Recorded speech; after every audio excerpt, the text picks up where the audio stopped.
ضمن تصوير مسلسل سكاي ستارز، طل النجوم محمد جعفر وعلي الأسمر ضيوف شرف على هذا المسلسل وبأداء غنائي. تفاصيل أكثر خلونا نتابع.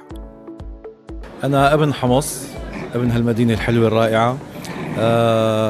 حبيت شارك أول مرة مع الأستاذ ويليام فارس المنتج لهذا العمل بتجربة تمثيل زائد غناء. اليوم رح نحضر عرسه ونغني له، وبكرة إن شاء الله في عنا موقع تصوير تاني بكون مشارك تمثيل إن شاء الله بإذن الله، ويا رب إن شاء الله ينال إعجابكم جميعا. هلا طبعا انا مو اول مشاركه لي بالمسلسل، انا شاركت بالمسلسل قبل كمان من مع المنتج الغالي ويليام فارس الله يطول العافيه يا رب، كان فرحه مؤقته. وهلا عم شارك بمسلسل سكاي ستارز. دورنا فنان، كان من قبل فنان وهلا فنان، طبعا اخذ الدور نفسه. هو بالحياه العاديه نحن فنانين يعني مطربين، وبالدور المسلسل اخذين دور فنانين مطربين.